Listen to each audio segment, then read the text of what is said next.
आज हम आबकारी मंत्री अगर साधारण भाषा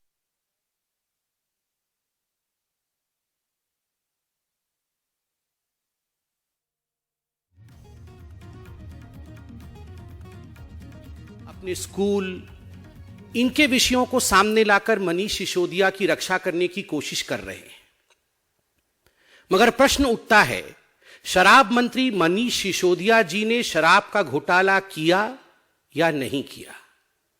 क्या यह हकीकत नहीं है कि आज दिल्ली में बच्चा बच्चा यह जानता है कि आम आदमी पार्टी और मनीष सिसोदिया जी ने अपने कमीशन के चक्कर में, यह एक टेक्निकल विषय है, हर कोई जानता है कि जहां तक होलसेलर के कमीशन का विषय था, पहले जो कमीशन 2% का था, उस कमीशन को बढ़ा करके 12% का कमीशन किया गया था। इतना बड़ा इजाफा जो कमीशन का है, यह क्यों किया गया था? ताकि इस कमीशन से मोटा माल, मोटा फायदा, एक प्रॉफिट बैकडोर से आम आदमी पार्टी कमा सके। और दुख का विषय यह है कि दिल्ली में बच्चों की जिंदगी को, स्कूल्स के आसपास जो बच्चे हैं, उनके जिंदगी में कहीं ना कहीं शराब घोल करके, कहीं ना कहीं दिल्ली में नशे को बढ़ा करके, उसमें से कमीशन खोरी की जो बदबू थी, आज पूरे दिल्ली को यह पता है। Everyone knows as to how to enhance their own commission. The Aam Aadmi Party had tried its best to spread addiction of liquor in Delhi. एक के साथ एक मुफ्त, किस प्रकार की नीतियों के माध्यम से स्कूलों के पास, वही अरविंद केजरीवाल, आप याद करिए 2014 के पहले जब चुनाव नहीं हुए थे, तो यही अरविंद केजरीवाल जी कहते थे कि हम मोहल्ले मोहल्ले जाएंगे, वहां पर हम मोहल्ला पार्लियामेंट करेंगे और वहां सदन में पूछेंगे महिलाओं से कि आप क्या चाहती हैं, कि हमारे मोहल्ले में शराब की दुकान बंद होने चाहिए या खुलने चाहिए? बहुत शराब के ठेके खुल रहे हैं मोहल्लों में। ये शराब के ठेके अगर महिलाएं कहेंगी बंद होनी चाहिए तो हम बंद कर देंगे। ये प्रचलन में है ये वीडियो, हर कोई इस वीडियो को जानता है, देख चुका है अरविंद केजरीवाल के इस वीडियो को। और वही अरविंद केजरीवाल जब चुनाव जीत कर आते हैं, तो ठीक उससे उलट कितनी कॉलोनियों में अधिक से अधिक शराब की दुकानें खोली जा सके, स्कूलों के पास कैसे शराब की दुकानें खोली जा सके, हमारे रिलीजियस वर्शिप प्लेसेस के पास कैसे शराब की दुकान खोली जा सके, इसका पूरा का पूरा एक षड्यंत्र किया, केवल और केवल भ्रष्टाचार और कमीशन के लिए। हमने बार बार शराब मंत्री, आबकारी मंत्री मनीष सिसोदिया जी से कुछ सवाल पूछे थे।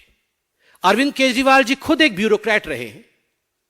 अरविंद केजरीवाल जी को टेक्निकल प्रश्नों के उत्तर देने भली भांति आते हैं, मगर मैं आपसे पूछता, इतने महीनों में लगभग 1 साल का समय गुजर गया, क्या अरविंद केजरीवाल जी ने या उनके टीम में से किसी एक व्यक्ति ने एक्साइज पॉलिसी को लेकर कोई टेक्निकल प्रेस कॉन्फ्रेंस किया? हमने सवाल पूछा था कि आखिर ये पॉलिसी, आपकी जो एक्साइज पॉलिसी थी, जो शराब नीति थी, ये इतनी अच्छी पॉलिसी थी जिसके विषय में आप बोलते थक नहीं रहे थे कि इतने करोड़ों का हमें फायदा होगा, आखिर आपको वो आनन फानन में वापस क्यों लेना पड़ा? एक कारण आपने नहीं दिया। एक कारण दिए बगैर जब ये पूरा विषय कि इसमें घोटाला हुआ है, भ्रष्टाचार हुआ है, जब ये कहा गया, when you were flagged by the LG that this is an important issue and there is some corruption in this, you in fact took away the excise policy, you withdrew the excise policy. The question is, the excise policy which you always appreciated, which you always in fact spoke in favor, why had you to take it back? आपको उसे वापस क्यों लेना पड़ा? दूसरा, हमने बार बार पूछा कि ये होलसेलर्स का कमीशन आपने 2% से बढ़ा करके 12% क्यों किया? क्या ये स्टिंग ऑपरेशन के माध्यम से हमारे सामने नहीं आया? कि इसका आधा कमीशन जो है रीरूटिंग होकर आपके ही पास आता था। ये सारे sting operation Bharatiya Janata party और भारतीय जनता पार्टी ने मीडिया से लेकर, क्योंकि मीडिया ने इसे अपने सोशल मीडिया साइट इत्यादि में डाला था, हमने इसे उजागर किया है। हमने सवाल पूछा था जब मीडिया ने दिखाया हमें कि यह जो आबकारी नीति थी, एक्साइज पॉलिसी थी, ग्रुप ऑफ मिनिस्टर्स के सामने रखने से पहले इसे अपने व्यापारी मित्र, जो शराब के व्यापारी थे, जो ठेकेदार थे, उनको लीक किया गया, पहले उन तक पहुंचाया गया ताकि जो उनके लाभ के विषय हैं वो उसे अपना लें और जो हानि के विषय हैं उसे ट्वीक कर दिया जाए, उसे चेंज कर दिया जाए।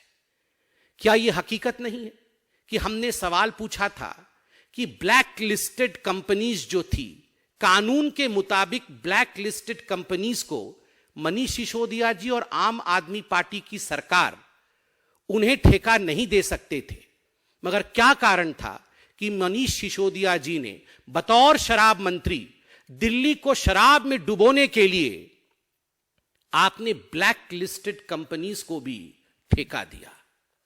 क्या कारण था कि कानून में एक प्रावधान है कि मैन्युफैक्चरर्स जो हैं उन्हें रिटेल के काम में नहीं लाया जा सकता।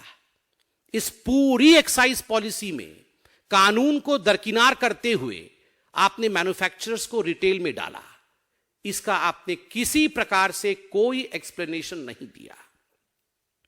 क्या कारण था? हमने पूछा कि 144 करोड़ रुपया आपने अपने इन मित्रों का, जो शराब के ठेकेदार थे, लाइसेंस फी आपने माफ किया।